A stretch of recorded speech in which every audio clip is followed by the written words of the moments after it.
ఈ ఆషాఢం శ్రావణ స్పెషల్ మన ఎస్కేటీ gold and diamonds లో తక్కువ VA0 మేకింగ్ చార్జెస్ తో పాటు గోల్డ్ సేవింగ్స్ ప్లాన్ లో చేరితే ఉచితంగా 5 గ్రాముల వెండి నాణెం పొందే సువర్ణ అవకాశం.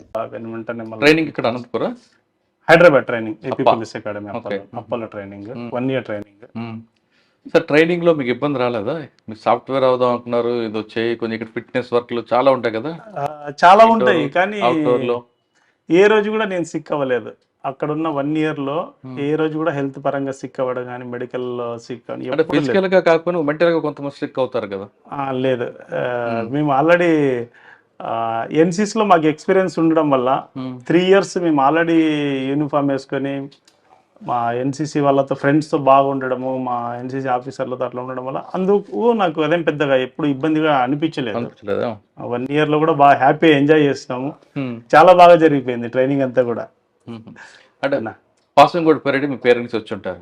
వచ్చారు, అమ్మ నాన్న ఇద్దరు వచ్చారు. అవును.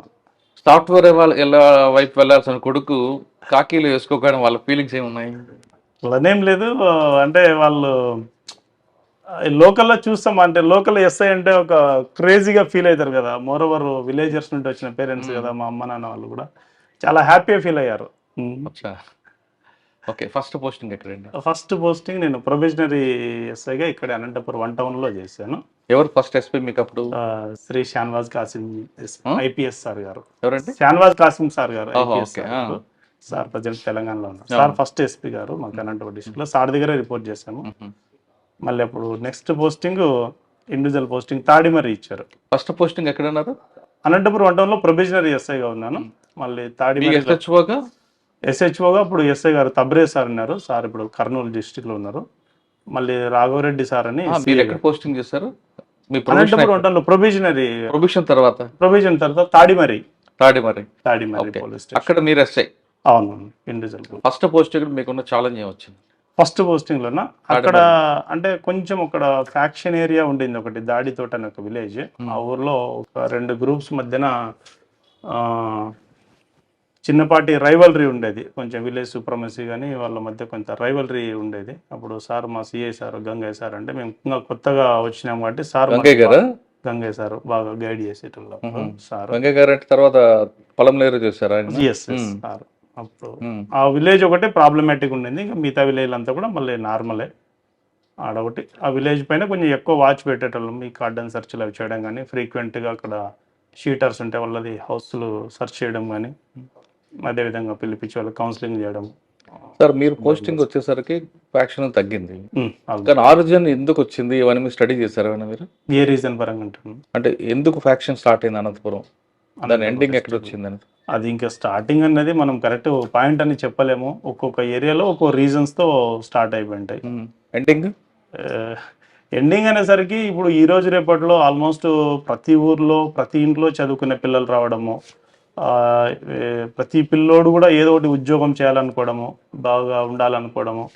ఏదో మా నాన్న వాళ్ళు కొంచెం తెలిసి తెలియక ఏదో కొన్ని మిస్టేక్స్ చేసింటారు, మళ్ళీ మనం ఆ మిస్టేక్స్ రెక్టిఫై చేసుకొని మళ్ళీ ముందుకెళ్ళాలనే ఆలోచనతో పిల్లలు, అది మంచి పరిణామమే. పిల్లలు చదువుకోవడము, చైతన్యవంతులు కావడము, ఇట్లా ఎడ్యుకేటెడ్ కావడం వల్ల. సాధారణంగా సినిమాలో చూపించినట్లుగా ఉంటారు కదా ఫ్యాక్షనిస్టులు, ఇక్కడ చాలా కష్టాలతో ఉంటారట కదా. సరే, ఇంకా ఒక్కొక్క ఏరియాలో ఒకలాగా ఉంటారు. అంటే సినిమాలో చూపించినట్లు వైట్ అండ్ వైట్ సుమోలు కాకుండా ఇక్కడ చాలా ఆర్థిక ఇబ్బందులతో ఉంటారు ఫ్యాక్షన్స్ అంటారు, వాస్తవం అనేది? సార్ ఒక్కో ఏరియాలో ఒకలాగా ఉంటారు. కొన్ని ఏరియాల్లో బాగానే ఆర్థికంగా బాగానే ఉంటారు, కొన్ని ఏరియాల్లో ఒకలాగా మీరు చెప్పేలాగా అట్లా ఉంటారు. అంటే కేవలం ఆ పాల్స్ ప్రెస్టేజ్ లో ఉండిపోతారట కదా కొంతమంది. మాకు ఎక్కువ తెలియదు. ఓకే సార్, ఫ్యాక్షన్ చూసారు. ఫస్ట్ పోస్టింగ్ ఎంతకాలం చూసారు అక్కడ? నేను అరౌండ్ 1.5 years చేశాను అక్కడ. అక్కడ ఏమైనా గుర్తుందా మీ కేసులు ఏమైనా మంచివి? అక్కడనా? అక్కడ ఏం లేవు. తర్వాత నెక్స్ట్ నార్పలలో చేశాను, అక్కడ ఒక 2 years చేశాను. అక్కడ 2014 ఎలక్షన్స్, అన్ని ఎలక్షన్స్ అక్కడ చేశాను. అక్కడ ఒకటి పెద్దది ఒకటి కిడ్నాప్ కేసు ఒకటి జరిగింది అక్కడ నార్పల్లో. అది ఒక ఫర్టిలైజర్స్ ఓనర్ అతన్ని ఓవర్ ద వచ్చి అతన్ని కిడ్నాప్ చేసుకొని పోయి ట్రాన్సమ్ బాగా కావాలా మిమ్మల్ని వదిలిపెట్టేదానికోసం అని చెప్పేసి చేశాడు. ఆ కేసులో బాగా కష్టపడి ఇవన్నీ వాళ్ళ టీంని అందరిని అరెస్ట్ చేసినాము. సూన్ ఆఫ్టర్ అప్పుడు మా సిఐ గారు శ్రీనివాసులు సార్ ఉన్నారు, వాళ్ళ ఆధ్వర్యంలో టీమ్స్. శ్రీనివాస్ గారు, బి శ్రీనివాస్ గారు, సార్ పేరు కే శ్రీనివాస్. కే శ్రీనివాస్ సార్ పేరు. సార్ విజిలెన్స్ లో ఉన్నారు ఇప్పుడు. అచ్చా, ఓకే. ఆ కేసు చాలా మంచి ఛాలెంజింగ్ కేసు మాకు అప్పుడు. అది అందరినీ పట్టుకొచ్చి అందరిని అరెస్ట్ చేసినాము. దాని తర్వాత మళ్ళీ ఆ కేసులో లైఫ్ కన్విక్షన్ పడింది అందరికీ కూడా. కిడ్నాప్ కేసు, పెద్ద కేసు. అంటే కిడ్నాప్ అయినండి దాంట్లో ఇంకో కిడ్నాప్ ఫర్ ర్యాన్సమ్ కోసం కిడ్నాప్. లీడ్ ఎక్కడ వచ్చేది మీకు? లీడ్ అంటే వాళ్ళు ఊర్లోకి వచ్చేసి ఆ ఫర్టిలైజర్ షాప్ అతన్ని ఇంటికి వెళ్ళేటప్పుడు రాత్రి తీసుకొని వెళ్ళిపోయినారు. అది ఫారెస్ట్లోకి వెళ్ళిపోయినారు, అక్కడ మడుగుపల్లి ఫారెస్ట్లోకి వెళ్ళిపోయినారు. ఆ తర్వాత వాళ్ళు పోయినది అవన్నీ కనుక్కొని దాని ద్వారా మళ్ళీ నైట్ అంతా ఫారెస్ట్ ఏరియాలో వెతికి మళ్ళీ తర్వాత ఒక 1 month 1.5 month పట్టింది ఆ కేసు. అందరం కలిసి అరెస్ట్ చేయడం జరిగింది. అది ఆ తర్వాత 2014 ఎలక్షన్స్, అక్కడ ఎలక్షన్ ఛాలెంజెస్. ఆ తర్వాత ఎలక్షన్స్ రాయలసీమలో అనగానే అది కొంచెం టెన్షన్ ఏరియా ఉంటుంది. అవును, మీరు ఎలా దాన్ని కంట్రోల్ తీసుకొచ్చారు? జనరల్ ఎలక్షన్స్ అంటే ఆ స్ట్రెస్ అంటే from time to time officers instructions ఇస్తూ ఉంటారు. వాళ్ళు ఎస్బీ ఫీడింగ్స్ కానీ ఇంటెలిజెన్స్ ఫీడింగ్ అని తీసుకొని ఒక్కొక్క ఏరియాలో ఎలా యాక్ట్ చేయాలి, ఎవరిని ఎట్లా మనం మోల్డ్ చేయాలి, ఎవరిని మనం బైండ్ ఓవర్స్తో కంట్రోల్లోకి తీసుకోవాలి. తర్వాత ఇంకా వేరే వేరే ఏదన్నా కూడా మనము అంటే కొన్ని విలేజెస్ ఉండినాయి. మనం ఆ విలేజ్ అంతా కూడా మీటింగ్స్ కండక్ట్ చేసినాం. మేజర్గా ఏంటంటే ప్రతి విలేజ్లో కూడా మీటింగ్స్ పెట్టాము. మేజర్గా కొంచెం ప్రాబ్లమాటిక్ అనే విలేజెస్లో మా సిఐ గారిని, డిఎస్పీ గారిని వాళ్ళని పిలిపించేసి వాళ్ళని మళ్ళీ 1-2 సార్లు మోటివేట్ చేయడము. అంటే ఈ ఎలక్షన్స్ ఇవన్నీ కూడా మామూలుగా షెడ్యూల్ ప్రకారం వస్తుంటాయి, జరిగిపోతూ ఉంటుంది. బట్ అల్టిమేట్గా మనం విలేజర్స్ అనేది విలేజ్లోనే ఉంటాము. మనకంటే ఒక బాండింగ్ ఉంటుంది, ఒక రిలేషన్షిప్ ఉంటుంది. అంటే మీరు సాఫ్ట్గా వింటారు, చెప్పే స్టైల్లో చెప్తే అర్థమయ్యేటోళ్ళకి అర్థమైపోతుంది ఖచ్చితంగా. అంటే మళ్ళీ ఇంకా కొంతమంది కౌన్సిలింగ్ చేసేటోళ్ళు ఉంటారు, గట్టిగా చెప్పి చేయొద్దండి ఇట్లా చేయొద్దండి, మళ్ళీ వాళ్ళకి బైండ్ ఓవర్స్ ఉంటాయి ఆటోమేటిక్గా. అప్పుడు కూడా చాలా మందికి బైండ్ ఓవర్ చేయించాం మేము. ప్రతి విలేజ్ నుండి 2 groups రైవల్ గ్రూప్స్ అన్ని కూడా పిలిపించడము, 2 groups బైండ్ ఓవర్ చేయించడము, వాళ్ళకి మళ్ళీ తహసీల్దార్ గారితో చెప్పించడం గట్టిగా. అయితే మళ్ళీ ఫోర్ఫీచర్ అవుతుంది, మళ్ళీ మీ ఆస్తులు అవన్నీ కూడా మీరు సేల్ చేసుకొని గవర్నమెంట్కి ఫోర్ఫీట్ చేయాల్సి ఉంటుందని ఇట్లా చేసుకోవడం కానీ ఇట్లా అన్ని చేయడం వల్ల బాగా హ్యాపీగా జరిగిపోయింది. థర్డ్ పోస్టింగ్ రామగిరిలో పనిచేశాను. అక్కడ 2 years పైన పనిచేశాను. అక్కడ చాలా అడ్వెంచర్స్ ఉంటాయి అన్నా. అక్కడ రామగిరిలో మీకు గుర్తుండిపోయిన సంగతి చెప్పండి. రామగిరిలో కూడా చాలా కేసెస్ జరిగినాయి. ఒక మర్డర్ కేసు, ఒకటి ఇంట్రెస్టింగ్ మర్డర్ కేసు ఒకటి చేశాను దాంట్లో. అందులో ఏమంటే ఒక పిల్లోడు బెంగళూరులో హాస్టల్లో ఉంటాడు. ఆ హాస్టల్లో ఉన్న పిల్లోడు అక్కడ ఏదో వేరే అమ్మాయితో ఏదో అఫైర్ పెట్టుకున్నాడని, రిపీటెడ్గా అమ్మాయితో ఏదో ఫోన్లో మాట్లాడుతూ ఉన్నాడని చెప్పేసి, ఎందుకు అట్లా మాట్లాడుతూ ఉన్నాను వాళ్ళ హాస్టల్లో ఉన్న అతన్ని దండించిన దానికి ఆ ఓనర్నే కొట్టడానికి పోయినాడు, కొట్టి చంపేదానికి పోయినాడు. అతన్ని చంపకపోతే మేము ఎక్కడ చచ్చిపోతామని చెప్పేసి హాస్టల్ ఓనర్ వాళ్ళు వాళ్ళ బంధువులు అతనంతా కలిసి అతన్ని కప్పెబెట్టేసి గొంతుకి స్ట్రాంగులేషన్ చేసి బిగిచ్చేసి తీసుకొచ్చి ఇక్కడ పాడేసిపోయినారు. బెంగళూరులో చంపి తీసుకొచ్చి బాడీని ఇక్కడ పాడేసిపోయినారు. బాడీ అంటే ఓన్లీ ఒక బాడీ తప్ప ఏం లేవు మా దగ్గర ఆధారాలు, ఏమీ ఆధారాలు లేవు. ఓన్లీ ఒక బాడీ, ఓన్లీ ప్యాంట్, అది కూడా షర్ట్ లేదు, గొంతుకి స్ట్రాంగులేషన్ చేసిన ఒక క్లాత్ అంతే. మేము అవన్నీ ఫోటోలు అవి తీసుకొని అంతా సోషల్ మీడియాలో అంతా కూడా వైరల్ చేసాం. ఇక్కడెక్కడ కూడా ఇన్ఫర్మేషన్ రాలేదు. అన్ని పోలీస్ స్టేషన్లకి, వేరే చోట మిస్ అయినటువంటి కేసులు కానీ అవి అన్నీ వెరిఫై చేసినాం. ఎక్కడ కూడా ఇన్ఫర్మేషన్ రాలేదు. దాదాపు ఒక 20 days 1 month. ఆఫ్టర్ దట్ మళ్ళీ మాకు అంతా అప్రోచింగ్ బెంగళూరు సైడ్ నుండి ఎక్కువ ఉందని డౌట్ వచ్చి మళ్ళీ మా హైర్ ఆఫీసర్స్కి చెప్తే ఇట్లా బెంగళూరు వెళ్తాం సార్, ఈ కేసులో మాకు ఏదైనా క్లూస్ వచ్చే అవకాశం ఉందంటే, సరే ఓకే బెటర్ యూ గో అని చెప్పేసి ఆఫీసర్స్ కూడా పర్మిషన్ ఇవ్వడం జరిగింది. అక్కడ కూడా మేము ఆల్మోస్ట్ ఈ పోస్టర్స్ అన్నీ కూడా రైల్వే స్టేషన్లు, బస్ స్టాండ్లు, మ్యాస్టిక్ అని, సెంట్రల్ రైల్వే స్టేషన్, తర్వాత కంటోన్మెంట్, అన్నీ మేజర్ ప్లేసెస్ అన్నీ కవర్ చేసినాము. సూన్ ఆఫ్టర్ సిటీలో కమిషనర్ గారి ఆఫీస్కి వెళ్ళి, తర్వాత కమిషనర్ ఆఫీస్ అక్కడ నుండి మళ్ళీ ఎస్సీఆర్బీకి వెళ్ళాం. ఎస్సీఆర్బీలో పిఆర్ఓ ఆఫీసర్ గారు ఉంటారు కదా, ఐపీఎస్ ఆఫీసర్ ఎస్పీ గారు, సార్ని రిక్వెస్ట్ చేసి, సరే ఏమనుకోకుండా ఇట్లా జరిగింది మా దగ్గర ఒకటి మర్డర్ సార్, ఇది స్ట్రాంగులేషన్ అయింది, మీరు రిక్వెస్ట్ దీన్ని అంతా కూడా బెంగళూరు సిటీలో అన్ని పేపర్లలో దీన్ని పబ్లిష్ చేయించండి సార్ అని చెప్పేసి రిక్వెస్ట్ చేశారు సార్ని. సారు మళ్ళీ చెప్పినట్లుగానే అంత పేపర్లు అంతా కూడా పబ్లిష్ చేసి మా కాంటాక్ట్ నెంబర్లు పెట్టిన. నెక్స్ట్ డే మార్నింగ్కే వాళ్ళ రిలేటివ్స్ ఎవరు వచ్చేసి మాకు కాల్ చేశారు. వాళ్ళ దగ్గరికి వెళ్ళినాం. వాళ్ళ దగ్గరికి వెళ్తే ఎవరు ఇతను ఎక్కడ ఏంటంటే మళ్ళీ అతని అడ్రస్ డీటెయిల్స్ అవన్నీ కూడా చెప్పారు. చిత్తూరు ఇతని సో ఇట్లా బెంగళూరులో ఉంటాడు. మళ్ళీ ఎక్కడ ఏమంటే ఆ హాస్టల్ లీడ్ తీసుకొని మళ్ళీ హాస్టల్కి వెళ్ళాము. ఆ హాస్టల్లోకి వెళ్తే అప్పటికి హాస్టల్ క్లోజ్ చేసేసారు. పోనీ ఈ హాస్టల్ అడ్రస్ ఎవరిదంటే తెలియదు అంటారు. ఇక్కడ ఎవరు నడిపేటోళ్ళు హాస్టల్ అంటే తెలియదు అంటారు. ఎవరు ఏం చెప్పేటోళ్ళు లేరు. ఆ తర్వాత హాస్టల్ ఓనర్ది అది నెంబర్ తీసుకుంటే స్విచ్ ఆఫ్ వచ్చింది. అట్లీస్ట్ ఆ నెంబర్ పైన మళ్ళీ అడ్రస్ అది తీసుకొని మళ్ళీ వాళ్ళంతా ట్రేస్ చేసాం అట్ లాస్ట్. తర్వాత 8 మంది ఎంత ముద్దాయిలు అనుకుంటుంది అట్లా. ఎందుకంటే చంపారు వాళ్ళు? అదే ఈ ఎవరైతే డిసీజ్డ్ ఉన్నారో డిసీజ్డ్ ఎవరో వేరే అమ్మాయితో ఫోన్లో ఎక్కువ మాట్లాడుతున్నాడు, ఫోన్ హాస్టల్లో ఉండే టైంలో లేట్ అవర్స్లో అంతా డిస్టర్బ్ ఉంది అట్లా ఇట్లా అని చెప్పేసి హాస్టల్ ఓనర్ అతన్ని అడ్వాన్స్ చేసి ఉంటాడు. అట్లా చేయొద్దు, ఎందుకు అట్లా ఇట్లా అంటే నువ్వెందుకు నాకు నీతి వాక్యాలు చెప్పేదని ఆ మాట పెరిగింది. ఇతని యొక్క ఫెరోషియస్నెస్తో ఓనర్ని చంపడానికి పోయాడు. ఇతన్ని చంపకపోతే మమ్మల్ని అన్ని చంపేస్తాడని చెప్పేసి వాళ్ళంతా కలిసి అతని ఇట్లా చంపిన తర్వాత బాడీని తీసుకొచ్చి ఇక్కడ వేయడం అసలు ఎందుకు వేసారో మాకు తెలియదు. అది రాత్రిలో పూట అది అట్లా వచ్చారు. చిత్తూరు దగ్గర కదా, బెంగళూరు దగ్గర. ఇట్లా ఎన్ రూట్ లో వచ్చేసి మళ్ళీ ఇక్కడ నుండి వాళ్ళు ఇట్లా ముందరికి వెళ్ళినట్టు, వాళ్ళు ఏదో కర్నూలు ప్రాపర్ అనుకుంటా. అడిగారా మీరు? మళ్ళీ అంతా ఎందుకు బాడీ చేసామంటాడు? ఏమంటాడు? ఎందుకు బాడీ చేసామంటే ఏదో సార్ ఇట్లా వచ్చినాము ఇట్లా పడేసిపోయినాం అని చెప్పేసి అన్నారు. అయ్యో, అది బాగా ఛాలెంజింగ్ కేసు అనిపించింది. రామగిరి అక్కడ పొలిటికల్ ప్రెజర్ లేదు, మీరు ఎదుర్కోలేదు? పొలిటికల్ ప్రెజర్ ఏం లేదంతా మామూలు పబ్లిక్ అంతా. ఓకే, తర్వాత ఇంకా రామగిరి తర్వాత హిందూపూర్ రూరల్లో పనిచేశాను. అక్కడ ఎవరు ఎమ్మెల్యే గారు? అక్కడ నందమూరి బాలకృష్ణ సార్ ఎమ్మెల్యే గారు. ఆయనతో ఇప్పుడు మీకు రాలేదా? లేదు సార్. ఎస్ఏ గారు అని అనలేదు అంటే ఏదైనా పబ్లిక్ మీటింగ్ లో అట్లా మాట్లాడతారు కానీ సార్ ఏమి ఇప్పుడు అప్లికేషన్స్ ఇక్కడే ఉంటుందండి క్రైమ్ నేచర్ హిందూపూర్. ఇక్కడ సార్ హిందూపూర్ సైడ్ కొంచెం ప్రాపర్టీ కర్ణాటక బార్డర్ ఉంటాయి, కొంచెం ప్రాపర్టీ అఫెన్సెస్ అవి కొంచెం బాగా అవుతుంటాయి అక్కడ. అక్కడ లిక్కర్ వస్తుందండి, మర్డర్ చేస్తారు, నెఫన్ చేస్తారు, అటుపోయి షెల్టర్ తీసుకుంటారు, అక్కడ చేస్తారు, ఇక్కడ షెల్టర్ తీసుకుంటారు. ఆ ఎక్స్చేంజ్ ఎలా మరి కంట్రోల్ చేస్తారు? అవి అంటే ఫ్రీక్వెంట్గా మేము అక్కడ చెక్ పోస్టులు పెట్టేటోళ్ళమన్నా. అది తర్వాత మ్యాక్సిమం టైం మేము బార్డర్ ఏరియాలోనే ఎక్కువ గడిపేస్తూ ఉంటాం. మేము తుమ్కుంట ఇండస్ట్రియల్ ఏరియా ఉంటుంది, ఆ ఏరియా నుండి యాక్సెస్ ఎక్కువ ఉంటుంది మనకు ఇక్కడికి వచ్చేదానికి. అక్కడ నుండి ఇండస్ట్రియల్ ఏరియాలో నుండి వచ్చేదానికి కొన్ని చిన్న లింక్ రోడ్స్ చాలా ఉన్నాయి అక్కడ.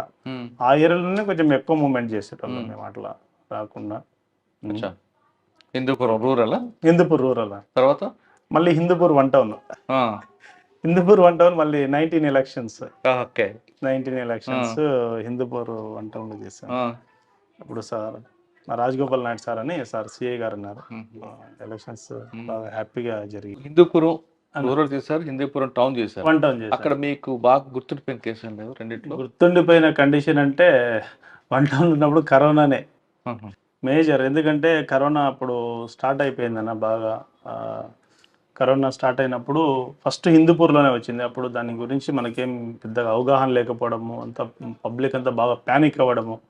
అప్పుడు ఒకేసారి ఫోర్స్ అంతా రావడం 1 టౌన్లో చాలా మంది పబ్లిక్ కి టౌన్ లిమిట్స్ లో ఇది కరోనా అడిక్ట్ కావడం. అప్పుడు కొంచెం బాగా చాలా క్రిటికల్ అనిపించింది. ఒక 3 months అంటే మామూలుగా కాదు, చాలా ఇదిగా హిందూపూర్లంతా కరోనా మీకు మ్యాక్సిమం అంటే మేజర్ టెన్యూర్ కరోనాతోనే.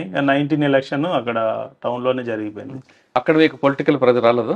పొలిటికల్ ప్రెజర్ ఏం పెద్దగా ఏం రాలేదా? మీరు చెప్పట్లేదు సార్ ఏం పెద్దగా ఏం ఉండదు అన్న పొలిటికల్ ప్రెజర్.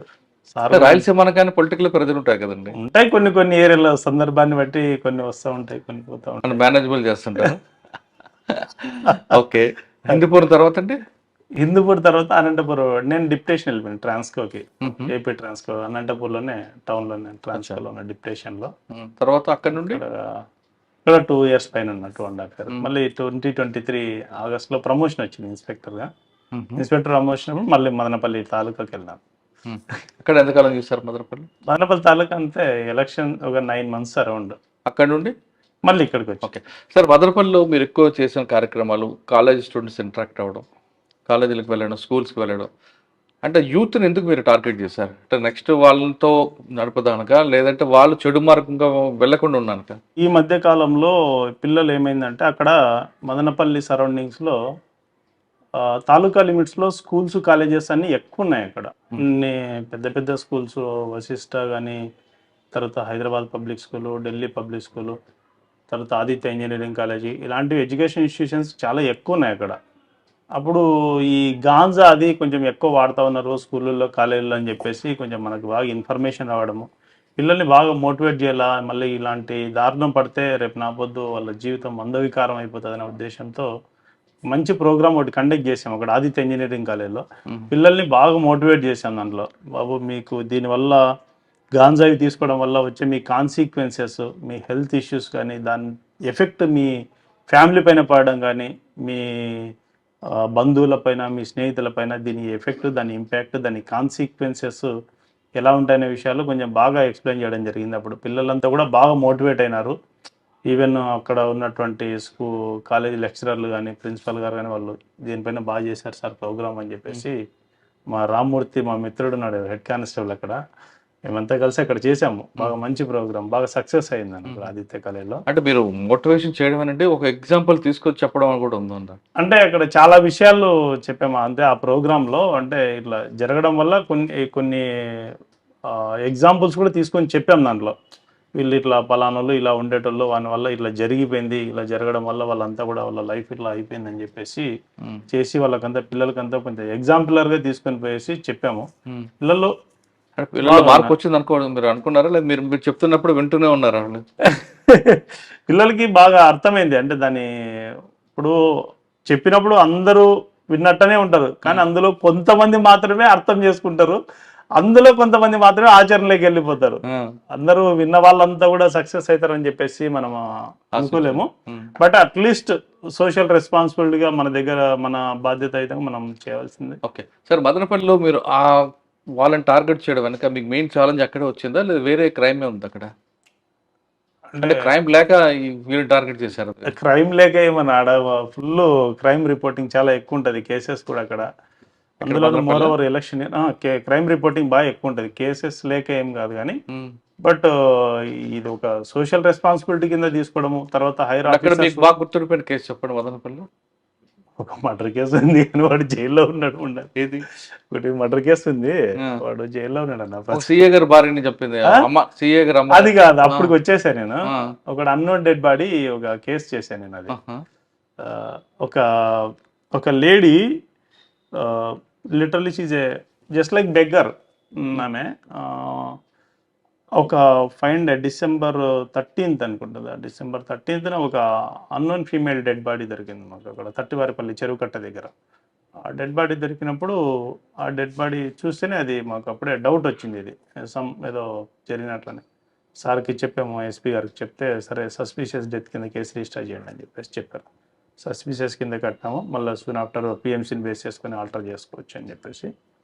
మళ్ళీ దాని తర్వాత ఆమె ఎవరు అనే దాని విషయంగా అవన్నీ కలెక్ట్ చేసుకున్నాం మేము. ఎక్కడ మా బార్డరింగ్ డిస్ట్రిక్ట్స్లో ఉన్నటువంటి అన్ట్రేస్డ్ ఉమెన్ మిస్సింగ్ కేసెస్ అన్నీ కూడా ఆ ఏజ్ గ్రూప్లో లెస్సార్ మరొక 5 years అటు 5 years ఇటు ఉన్నటువంటి కూడా గ్యాదర్ చేసాం. అవన్నీ కూడా గ్యాదర్ చేసుకొని వాటి ఆధారంగా మేము ఎక్కడెక్కడైతే ఈ టైప్ ఆఫ్ ఉన్నాయో రీసెంట్గా అక్కడ అన్ని ఏరియాలో వెళ్ళి సర్చ్ అది ఎక్స్చేంజ్ చేయించాము ఇంటెలిజెన్స్, ఇది అది ఏమన్నా మ్యాచ్ అవుతుందని చెప్పేసి. అట్లా కూడా మనకి ఎక్కడ మ్యాచ్మెంట్ దొరకలే.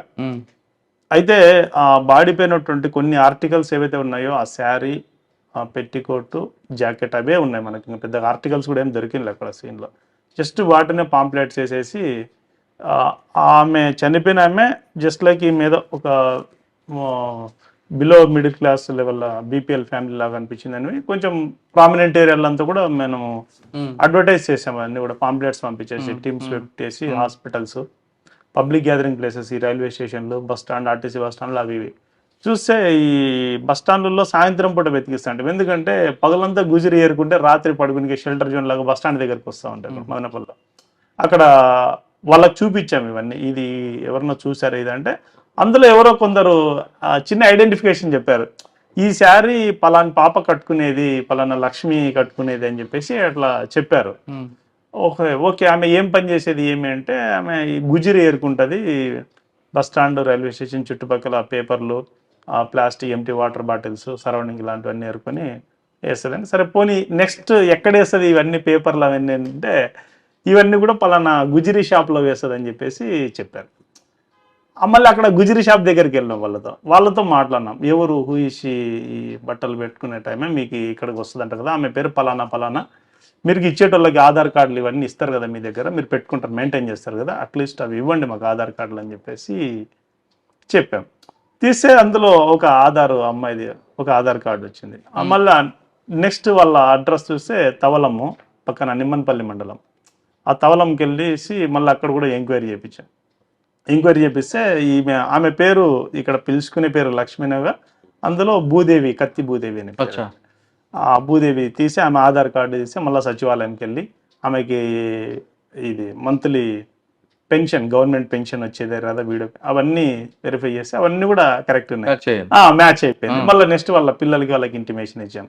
దీని తర్వాత మళ్ళీ సీన్లోకి వచ్చి మళ్ళీ బస్ స్టాండ్లో ఈమె పలానా ఆమె కన్ఫర్మ్ అయిపోయింది, ఈమె ఎక్కడ ఉంటుంది, ఎవరితో ఉంటుంది, ఎవరితో తిరుగుతుంది అని చెప్పేసి ఇవన్నీ కూడా మళ్ళీ ఎంక్వైరీ చేస్తే ఒక శ్రీనివాసులు అనే ఒక అతని పేరు బయటకు వచ్చేసింది. ఎవరు వాడు, ఏం కదా అని చెప్తే మళ్ళీ తర్వాత చాలా కొద్ది రోజుల్లోనే మళ్ళీ వాడిని అప్రిహెండ్ చేయడం జరిగింది. మనం మళ్ళీ అప్రిహెండ్ చేస్తే వాడు ఈమె బాగా సావాసంలో ఉంటూ బాగా క్లోజ్గా ఉండి ఈ మధ్యకాలం జస్ట్ ఇంకా డైలీ వాళ్ళు ఇవన్నీ పేపర్లు ఏరుకునేది, వాటర్ బాటిల్స్ ఏరుకునేది, గుజ్జిరీలు వేసుకొని ఇట్లా చేసుకుంటున్నారు. దాని తర్వాత ఈమె ఏదో వేరే వాళ్ళ వైపు చూసిందని చెప్పేసి ఆమెకి వీనికి కొంచెం మాట పెరిగింది. ఎందుకు పెరిగిందంటే, నీవు నాతో ఉన్నావు కదా, నువ్వెందుకు వాళ్ళ వైపు చూసావంటే, నేనేం నీకు కట్టుకునే భార్యని కాదు కదా, నువ్వెందుకు నా మీద అంత అధికారం చెలాయిస్తున్నావు అని చెప్పేసి నన్నే ఎదురు మాట్లాడతామని చెప్పేసి వీడు ఆమెను ఒకే 2 ఏళ్ళు వేయడం, ఆమె ఏదో కట్టె తీసుకొని కొడితే నన్నే కొడతామని చెప్పి వాడు చంపేసి తాయి చేసుకుని. అది బాగా ఇంట్రెస్టింగ్ కేసు అనిపించింది. జైల్లో అన్నోన్ డెడ్ బాడీ అయినప్పటికీ కూడా. సార్, ఆ కేసులో అన్నోన్ డెడ్ బాడీని మీరు 174ని 302 చేశారు. ఎస్, అది మర్డర్ ఫర్ గెయిన్ అయింది. తర్వాత రేప్ కూడా అయింది, జరిగిందా? రేపు లేదు, 302. ఆ కేసులో కన్విక్షన్ వచ్చే విధంగా మీరు ఏమైనా ప్రాపర్ గా చేశారా ఇన్వెస్టిగేషన్? 100% కన్విక్షన్ వస్తుంది. 100% పిఎం రిపోర్ట్ కానీ అన్ని కూడా బాగా సైంటిఫిక్ ఎవిడెన్స్ కూడా బాగా గ్యాదర్ చేసాము. ఇన్వెస్టిగేషన్ కూడా బాగా, లైన్ ఆఫ్ ఇన్వెస్టిగేషన్ బాగా వచ్చింది దాంట్లో. అంటే పిల్లలు మీరు టార్గెట్ చేశారు ఇప్పుడు ఎక్కువగా, డ్రగ్స్ కోసం వెళ్తున్నారు, తర్వాత సైబర్ క్రైమ్ అది.